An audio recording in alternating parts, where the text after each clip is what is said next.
நல்லா ஜோரா கை தட்டுங்க. காலையை கிளப்புங்கப்பா. இதுதான்மா அந்த கல்லு. கிளப்ட மாத்தப்பா, கதையை மாத்து. நானாவது கல்ல காட்டினேன், இங்க ஒருத்தர் பல்ல காட்டிட்டு உட்கார்ந்துருக்காரு பாருங்க.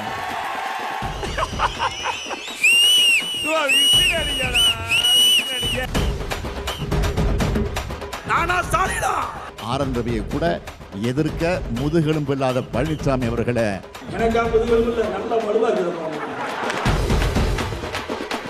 பழனிசாமியின் குடுமி இப்ப பாஜக கையில் இருக்கு.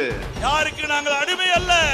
உங்களால் ஒருபோதும் பாஜக விமர்சிக்க எதிர்க்க முடியாது. அதுக்கு துணிவில்லை.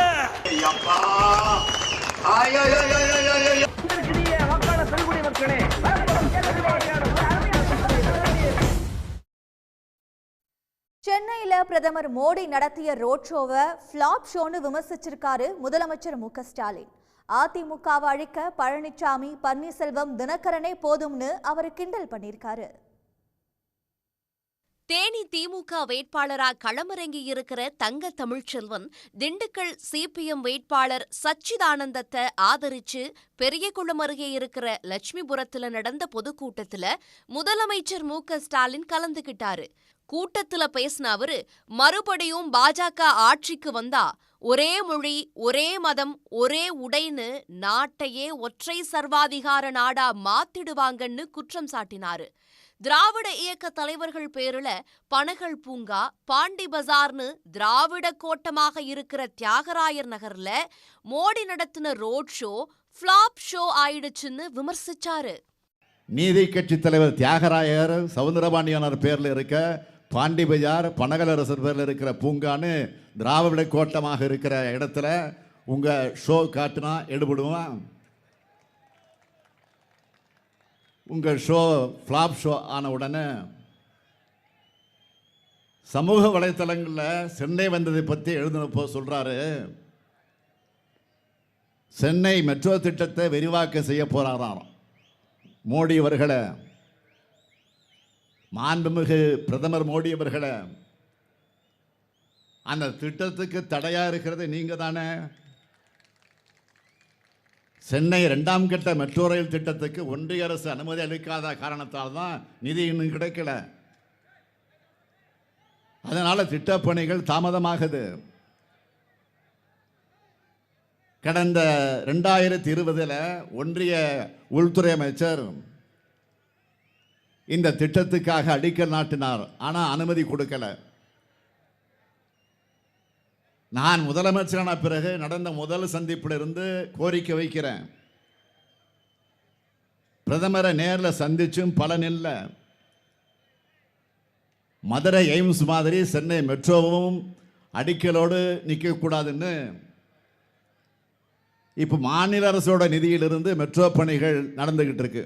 ஒன்றிய அரசுல 14 வருஷம் இருந்த திமுக என்ன சாதிச்சுச்சுன்னு எடப்பாடி பழனிசாமி கேட்பதா தெரிவிச்ச முதலமைச்சர், ஒன்றிய அரசுல அதிமுக இருந்தப்பெல்லாம் திமுக ஆட்சியை கலைக்க சொல்றது, இல்ல தங்கள் மேல இருக்கிற ஊழல் வழக்குகளை வாபஸ் வாங்க சொல்றதுன்னு 2 மட்டும்தான் அதிமுக பண்ணுனதா குற்றம் சாட்டினாரு. ஒன்றியத்தில் ஆட்சி இருக்கும் போதெல்லாம் அதிமுக 2 காரியங்களை தான் செய்யும். ஒன்று, திமுக ஆட்சி நடந்துட்டு இருந்தா அதை கலைக்க சொல்லுவாங்க. இல்லைன்னா தங்கள் மீதான ஊழல் வழக்குகளை வாபஸ் வாங்க சொல்லுவாங்க. இப்படிப்பட்டவங்க நம்மளை பார்த்து கேள்வி கேட்க என்ன தகுதி இருக்கு? தினமும் அமாவாசை எப்போன்னு கேலண்டரை பார்க்குற அரசியல் அமாவாசையான பழனிசாமி என்ன உளறிட்டு இருக்காரு? ஸ்டாலின் அவர் உளறாரு. ஸ்டாலின் பிரதமர் கனவுல இருக்கிறாரு, அதுக்கு வழி இல்லைன்னு உளறிட்டு இருக்காரு. பழனிசாமி அவர்களே, திமுக பிரதமர்களை உருவாக்குகிற இயக்கம். திமுக குடியரசுத் தலைவர்களை உருவாக்குகிற இயக்கம். ஒன்றியத்தில் ஜனநாயகம் பாதிக்கப்பட்ட போதெல்லாம் ஆட்சி மாற்றங்கள் ஏற்படுத்தின இயக்கம் திராவிட முன்னேற்ற கழகம். இதுதான் வரலாறு. நீங்க என்ன கனவுல இருந்தீங்க? ஒரே நாடு ஒரே தேர்தல்னு பாஜக சொல்லுது. நாடாளுமன்ற தேர்தலோடு சட்டமன்றத்துக்கு தேர்தல் வந்துடும்னு இளவு காத்த கிளி மாதிரி இருந்தார் பழனிசாமி. அவர் வதந்தி கிளப்பின மாதிரி எதுவும் நடக்கல. அதனால தான் இப்போ வாய்க்கு வந்ததெல்லாம் பேச ஆரம்பிச்சிருக்கிறாரு. பாஜக கூட்டணியில சேர்றது தற்கொலைக்கு சமம்னு சொன்ன டிடிவி தினகரன் இப்போ தெரிஞ்சே கிணத்துல விழ வந்திருக்காரான்னு அவர் கேள்வி கேட்டாரு. அடுத்து தேனி தொகுதியில் பாஜக ஆதரவு பெற்ற வேட்பாளர் ஒருத்தர் நிற்கிறார். யாரு? தினகரன். இதே பாஜகவை பற்றி அவர் என்ன சொல்லியிருந்தாரு? பாஜகவில் சேர்வது என்பது தற்கொலை பண்றதுக்கு சமம். யாராவது தெரிஞ்சே கிணத்துல விழுவாங்களான்னு கேட்டவர் இப்ப என்ன தெரிஞ்ச கிணத்துல விட வந்திருக்கிறாரா? அதைத்தான் இப்ப தேனிக்காரங்க கேட்க வேண்டிய கேள்வி.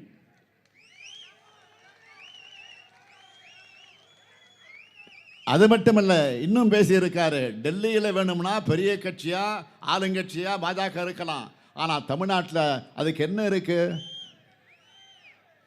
நோட்டாவோட போட்டி போடக்கூடிய கட்சி தான் பாஜகன்னு சொன்னவர் தான் இந்த தினகரன். அவரை பார்த்து நீங்க கேட்கணும், இன்று நோட்டாவோட போட்டி போட தேனிக்கு வந்திருக்கீங்களா அப்படின்னு கேட்கணும். நீங்க இல்ல உங்க வழக்கில இருந்து காப்பாத்திக்க வந்திருக்கிறீங்களா? தொடர்ந்து பேசின முதலமைச்சர் மு.க.ஸ்டாலின், ஜெயலலிதா இருக்கிற வரைக்கும் போயஸ் கார்டனுக்குள்ள நுழைய தடை செய்யப்பட்டிருந்த தினகரன் இப்போ ஃபெரா வழக்குக்கு பயந்து சந்தர்ப்பவாத கூட்டணி அமைச்சு மோடி வாஷிங் மெஷின் மூலமா தேனிக்குள்ள நுழைஞ்சிருக்கிறதா கிண்டல் பண்ணியிருக்காரு.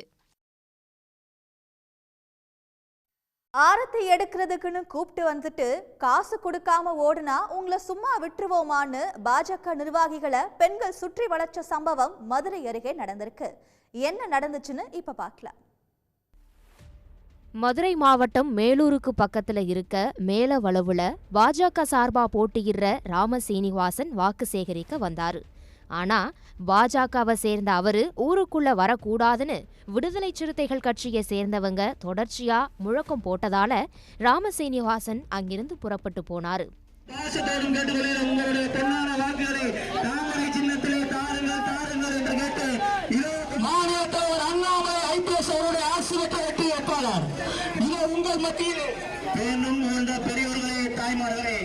உங்களுடைய பொன்னான வாக்குகளை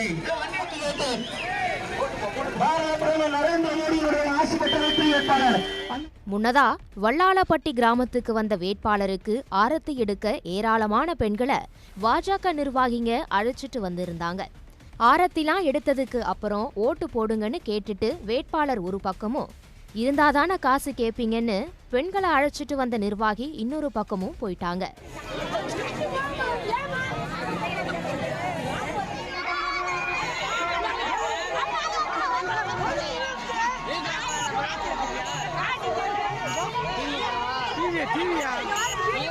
என்ன சொன்னீங்க? காசு வேணுமா உங்களுக்கு?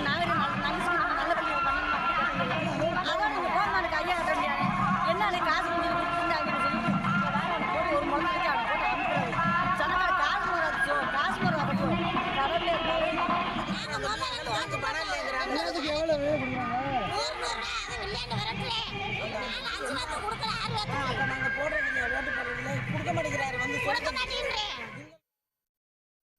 தேர்தல்ல ஜெயிக்க வித்தியாசமா கவர்ச்சிகரமா வாக்குறுதிகளை கொடுக்கிறது வேட்பாளர்களுடைய வழக்கம்தான்.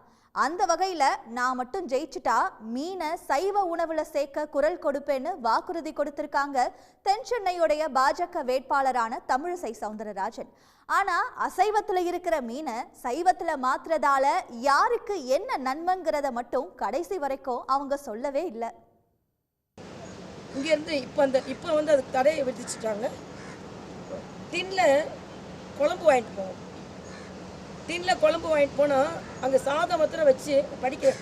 கனடா நாட்டில் படித்தேன். அந்த குழம்பு ஊற்றி சாப்பிட்டுக்கலாம். இப்போ நம்ம அக்காலாம் எவ்வளோ நல்ல மீன் குழம்பு வைக்கிறாங்க. மீன் குழம்புக்கு உலகம் முழுசும் டிமாண்ட் இருக்குது. ஸோ அவங்களுக்கு டின்ல நல்ல உணவு பாதுகாப்போடு அந்த மீன் குழம்பை அடைச்சி நம்ம வேறு மாநிலங்களுக்கு கொடுத்தோன்னு வச்சுக்கோங்க. அதில் பொருளாதாரம் சரி இப்படி நிறையா யோசனை பண்ணி அவங்களுக்கு பொருளாதாரத்தை மேம்படுத்தலாம். அதனால் இன்னைக்கு கூட காலையில் பட்டினப்பாக்கத்தில் உங்களை மாதிரி ஒரு சகோதரர் வீட்டில் தான் மீன் பொரிச்சு மீன் குழம்பு சாப்பிட்டேன், ரொம்ப நல்லா இருந்தது. அதனால் இன்னொன்று நான் சொல்லிக்கிட்டே இருக்கேன், நான் டாக்டர்னால மீனோட இம்பார்ட்டன்ஸ் எனக்கு தெரியும். மீன் அதிகமாக சாப்பிட்டா ஹார்ட் ப்ராப்ளம் வராது, மூளை ப்ராப்ளம் வராது. ஏன்னா அங்கே ஒமேகா 3 அதிகமாக இருக்குது. அதனால தான் நான் சைவ ஆளுங்கிட்ட சொல்கிறேன், வெஸ்ட் பெங்கால்லாம் மீன் வந்து அசைவம் இல்லை, சைவம் தான். அதில் மீனை சைவமாக்கிட்டோன்னு வச்சுக்கோங்க, நிறைய பேர் சாப்பிட்றதுக்கு வசதியாக இருக்கும் அப்படின்ற ஒரு கான்செப்டை டாக்டர்ன்ற முறையில் நான் எடுத்துகிட்டு வந்துட்டுருக்கேன். பாட்டாளி மக்கள் கட்சின்னு பேரை வச்சுக்கிட்டு பாரதிய ஜனதா கட்சியோட கூட்டணி சேர்றது எவ்வளவு கேவலமானதுன்னு விமர்சிச்சிருக்காரு இந்திய கம்யூனிஸ்ட் கட்சியுடைய பொதுச் செயலாளர் டி ராஜா. திருக்கோவிலூர்ல பிரச்சாரத்தில் ஈடுபட்ட அமைச்சர் பொன்முடி சேராத இடம் தன்னிலே பாமக கூட்டணி சேர்ந்திருக்கிறதா விமர்சனம் பண்ணியிருக்காரு. நான் பெயரையே சொல்லுகிறேன், இங்கே பாட்டாளி மக்கள் கட்சி என்று ஒன்று இருக்கிறதா? பாட்டாளி மக்கள் கட்சி, அந்த பாட்டாளி மக்கள் கட்சி எங்கே இருக்கிறது? டாக்டர் ராமதாஸை கேட்க வேண்டும். பாட்டாளி மக்கள் கட்சி, ஆனால் அது சேர்ந்திருக்கிற இடம் பாரதிய ஜனதா கட்சி. பாட்டாளி மக்கள் கட்சி என்று பெயரை வைத்துக்கொண்டு பாரதிய ஜனதா கட்சியோடு அணி சேர்வது என்ன கேவலம்! இது என்ன கொள்கை? டாக்டர் ஐயா விளக்க தயார்தானா? 3 முக்கிய ஆளுமைகளின் சிலைகள் தைலாபுரத்தில் திறக்கப்பட்டன. காரல் மார்க்சுக்கு ஒரு சிலை அங்கே வைக்கப்பட்டிருக்கிறது, பெரியாருக்கு ஒரு சிலை வைக்கப்பட்டிருக்கிறது, அம்பேத்கருக்கு ஒரு சிலை வைக்கப்பட்டிருக்கிறது. இந்த சிலைகள் சொல்லுகிற தத்துவம் என்ன? இந்த சிலைகள் சொல்லுகிற அரசியல் கொள்கை என்ன? ஐயா ராமதாஸ் அவர்கள் விளக்க வேண்டும். இன்றைக்கு மூவருக்கும் சிலைகளை வைத்துவிட்டு பாரதிய ஜனதா கட்சியோடு இன்றைக்கு பாட்டாளி மக்கள் கட்சி கைகோர்க்கிறது என்று சொன்னால், அந்த சிலைகள் இன்றைக்கு உயிரோடு இருப்பார்களானால், இன்றைக்கு அவர்கள் அமரத்துவம் பெற்றவர்கள், இன்றைக்கும் அவர்கள் மிகவும் மனம் நொந்து அங்கே நின்று கொண்டிருப்பார்கள். இப்படிப்பட்ட நபரிடம் நாம் சிலைகளாக வந்து சிக்கியிருக்கிறோமே. பாரதிய ஜனதா கட்சியோடு இன்றைக்கு என்ன கொள்கை உடன்பாடு? பாட்டாளி மக்கள் கட்சி தலைவர் டாக்டர் ராமதாஸ் சொல்ல தயார் தானா? போய் சேராத இடம் தண்ணில் சேர்ந்தாயேன்னு சொல்லுவாங்க. அந்த மாதிரி சேராத இடம் தண்ணில் போய் பிஜேபியில் சேர்ந்துதான். யாரு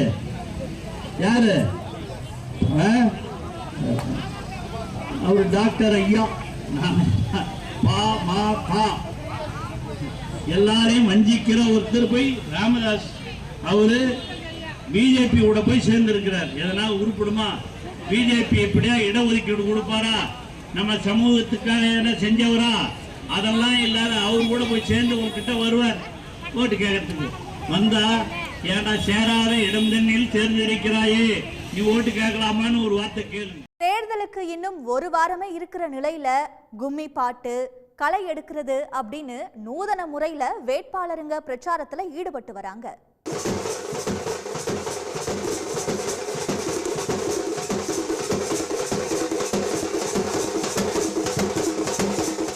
வட சென்னையில அதிமுக சார்பா போட்டியிடுற ராயபுரம் மனோவை ஆதரிச்சு சென்னை ஆர்கே நகரில் பரப்புரை நடந்துச்சு. வேட்பாளர் முன்னாடி தாரை தப்பட்டையோட நடந்த வரவேற்புல அந்த கட்சியோட மாவட்ட செயலாளர் ராஜேஷ் குத்தாட்டம் போட்டாரு.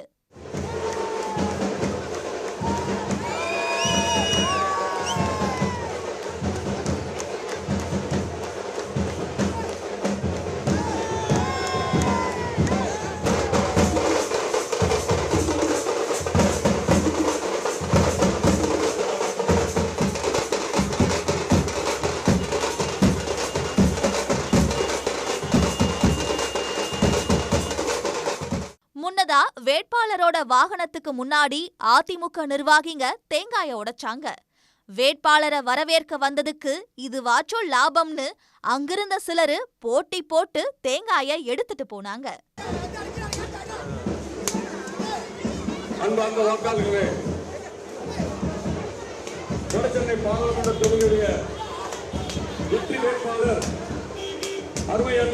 ராயபுரம் ஆர் மனோ அவர்கள் உங்களை நாடி உங்கள் இல்லம் தேடி.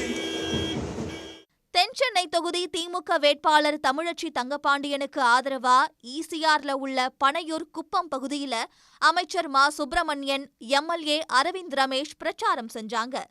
அப்போ மீனவர்களை சந்திச்ச அவங்க மீனவர்களோடு அமர்ந்து கூழ் அருந்தியும் கருவாடு சாப்பிட்டும் வாக்கு சேகரிச்சாங்க.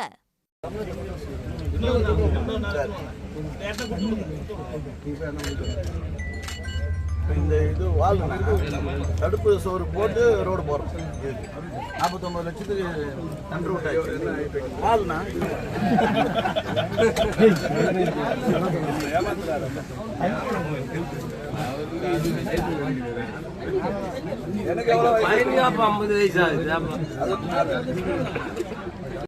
தர்மபுரி தொகுதிக்கு உட்பட்ட பாப்பிரெட்டிப்பட்டி பகுதிக்கு போன பாமக வேட்பாளர் சௌமியா அன்புமணி அங்க பெண்கள் சிலர் தக்காளி தோட்டத்துல களை கொத்தி கொண்டிருந்ததை பார்த்ததும் அவர்களோடு சேர்ந்து களை கொத்த ஆரம்பிச்சுட்டாங்க.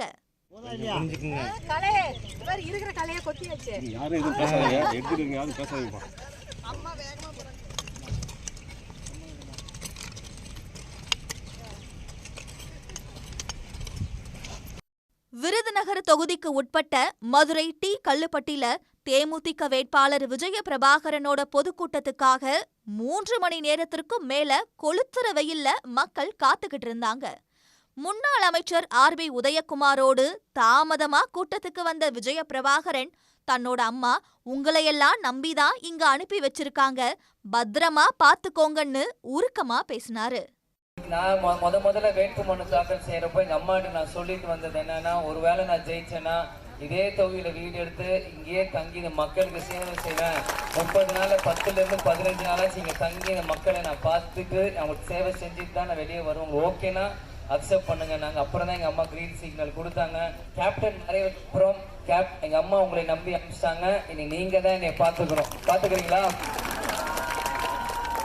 கொல்லிமலையில வாக்கு சேகரிக்க போன நாமக்கல் தொகுதி திமுக கூட்டணி வேட்பாளரான மாதேஸ்வரன் அங்கிருந்த மலைவாழ் மக்களோட இணைஞ்சி கும்மி ஆட்டத்தை ஆடி தனக்கு வாக்கு சேகரிச்சாரு.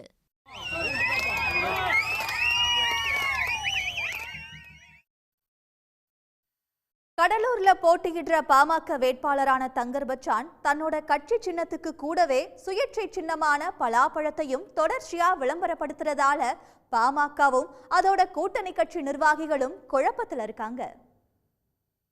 ஒரு கோல இவ்வளவும் குடிச்சு போயிட்டு வரேன். எலெக்ஷன்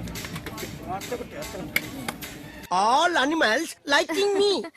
கடலூர் தொகுதியில பாமக வேட்பாளரா அறிவிக்கப்பட்டவர் திரைப்பட இயக்குனர் தங்கர் பச்சான். பாமகவுக்கு மாம்பழ சின்னத்தை தேர்தல் ஆணையம் ஒதுக்கி இருந்தாலும் பலாப்பழம் மேல தனி பாசத்தோட இருக்காரு தங்கர் பச்சான். அதனால போற இடத்துல எல்லாம் பலாப்பழத்தோட பெருமையை பேசுறத வழக்கமா வச்சிருக்காரு. போன வாரம் ஒரு செய்தியாளர் சந்திப்புல பலாப்பழம் புற்றுநோயை சரி செய்யும்னு மருத்துவ குறிப்பெல்லாம் சொன்னாரு தங்கர் பச்சான். முந்திரி, வாழை, கரும்பு இதெல்லாம் எந்த மாவட்டத்தில் ஒருங்க இருக்குது சொல்லுங்கள் பார்ப்போம். கேரளாவை உயிர்நாடியாக இருக்கிறதே அந்த பலா. அங்கே ஒன்றுமே கிடையாது. எல்லாம் தேக்க மரம் மாதிரி உயரமாக இருக்குது. அங்கங்கே 4 மரம் காய் தொங்கும். ஒரு பலாவை அவங்க 3000, 4000, 5000 கூட மதிப்பு கூட்டு பொருளாக மாற்றி விற்கிறாங்க. ஆண்டு பல நம்ம ஊரில் என்ன செய்கிறோம், அது பலா வந்ததுன்னா 2 நாளைக்கு மேலே வச்சுன்னா அழுகி போய்டும், தூக்கி வெளியே போட்டுறோம். அது எல்லாம் தலையில் முக்காடு போட்டு ரோட்டில் வச்சுட்டு உக்காந்துட்டு இருக்குதுங்க எல்லாம். அது அவன் 150 ரூபா சொன்னான்னா கிடையாது 25 ரூபாய்க்கு கொடுங்கன்னு அவங்ககிட்ட பேரம் பேசிகிட்டு இருக்காங்க நம்ம ஆளுங்க. பலா என்பது வெறும் உணவுப் பொருள் இல்லை, நாக்குக்கு சுவையான இனிப்பு மட்டும் இல்லை. அது இருக்கக்கூடிய முதல்ல புற்றுநோயை சரி பண்ணக்கூடியது பலா. அது தெரியுங்களா? எல்லா மருத்துவ குணங்களும் உடையது பலா. அப்படி ஒரு பொருளை நம்ம சாதாரணமாக தூக்கி போட்டு வச்சிருக்கோம். இப்போ தன்னோட பிரச்சார வாகனத்துல பலாப்பழத்து கூட தான் இருக்கிற மாதிரி போட்டோவை ஒட்டி வச்சு இருக்காரு தங்கர் பச்சான். என்ன தங்கர், நீங்கள் நினச்ச மாதிரி செய்யுங்க, எந்த இதுவும் கிடையாது, இடர்பாடும் கிடையாது, நீங்கள் நல்லா செய்யுங்க, மக்களுக்கு என்ன செய்யணும்னு நினைக்கிறீங்களோ முழுமையாக இயங்குங்க அப்படின்ட்டார். கடலூர்ல ஊழல் ஒழிப்பு செயலாக்க கட்சியோட வேட்பாளரா களமிறங்கியுள்ள அறிவுடை நம்பிக்கு பழாப்பழம் சின்னம் ஒதுக்கப்பட்டு இருக்கு. என்னதான் பன்ருட்டி பழாப்பழம் மேல தங்கர் பச்சானுக்கு பாசம் அதிகமா இருந்தாலும் தன்னோட சின்னமான மாம்பழத்தை விட பலாப்பழத்தை பத்தியே அதிகம் பேசுறதாவும், இன்னொரு கட்சிக்கு ஒதுக்கப்பட்டிருக்க சின்னத்தை தன்னோட வாகனத்துல வச்சுக்கிட்டு போறதால வாக்காளருங்க கிட்ட தேவையில்லாத குழப்பம் வரும்னோ பாமக கூட்டணி கட்சிக்காரங்க வருத்தப்படுறாங்க. உடனுக்குடன் செய்திகளை தெரிந்து கொள்ள சன் நியூஸ் பெல் ஐகானை கிளிக் பண்ணுங்க.